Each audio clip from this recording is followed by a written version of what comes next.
অল্প আরেকটু কিলোমিটার না না না 4-5 মিটার গাড়িটা ঢুকতো না কি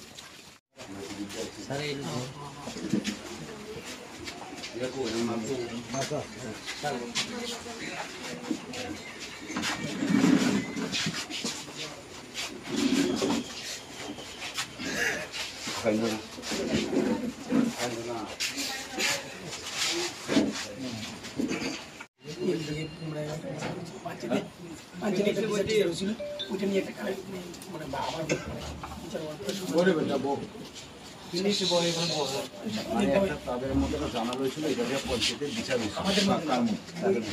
আমাদের ওই ছেলেগুলো ওই ছেলেরা লিটন দাস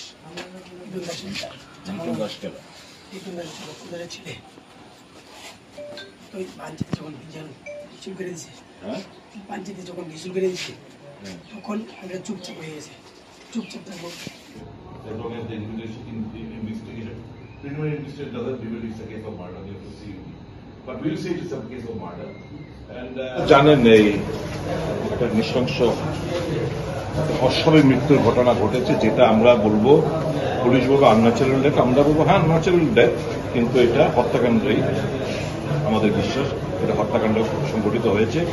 এবং প্রাথমিক যে কথাবার্তা কিংবা মৃত্যুর আগে যে ঘটনাক্রম, এর থেকে একদম পরিষ্কার যে কিছু দুষ্কৃতিকারী, এর মধ্যে প্রভাবশালী জনক এমএলএ ভাতিজা বোধহয় রয়েছে এর মধ্যে, এদের দ্বারাই এই হত্যাকাণ্ড সংঘটিত হয়েছে। আমরা বলেছি, সবকিছু বলার পর বাড়িতে গেছি, পরিবার পরিজনদের সঙ্গে কথাবার্তা বলেছি, পাড়া প্রতিবেশীর সঙ্গে কথাবার্তা বলেছি, লোকাল ছেলেদের সঙ্গে কথাবার্তা বলে যেটা আমরা বুঝতে পেরেছি সেটা এসে এসপি সাহেব এবং ডিআইজি সাহেবের সঙ্গে কথাবার্তা বললাম এবং আমাদেরকে আশ্বস্ত করেছেন যে নিরপেক্ষতার সাথে পুলিশ ব্যবস্থাপনা নেবে এবং খুব শীঘ্রই দুষ্কৃতিকারী যারাই এর সাথে জড়িত থাকুক না কেন ওদেরকে গ্রেফতার করা হবে। রুলিং পার্টির ভাই কিভাবে অ্যারেস্ট হবে এই যে শাসন ক্ষমতা ওরা রয়েছে, এভাবে আপনি কি বলেন? আইনের ঊর্ধ্বে কেউ না।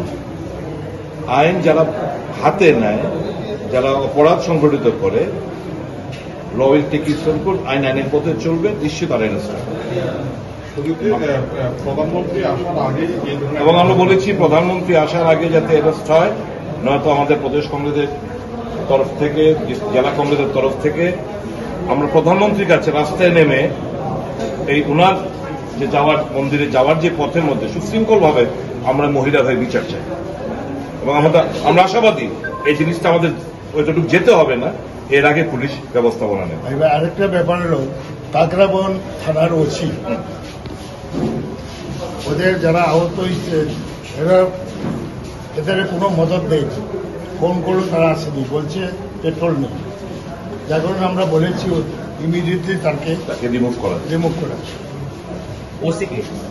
কাকরাবন পিএসএর ওসি, এই মৃত্যুটা, এই হত্যাকাণ্ডটা এড়ানো যেত যদি পুলিশ সময়মতো ব্যবস্থাপনা নেয়। একজনকে তো সাসপেন্ড করা হলো, এএসআই যে উনি কর্তৃপক্ষ অবস্থা ছিল, প্রত্যেক এই থানার দায়িত্ব যিনি রয়েছেন উনি হচ্ছে অফিসার ইনচার্জ, সে তার দায়িত্ব এড়াতে পারবে না।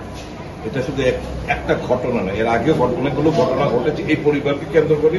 কোন পুলিশ একটা মুহূর্তের জন্য এখানে আসেননি কিংবা কোনো পদক্ষেপ ওনারা নেন। আপনি কি বলছেন যে কাকরাবন থানার ওসি দায় এড়াতে পারছে না? নিশ্চয়ই আমরা সে কথাই বললাম। আমরা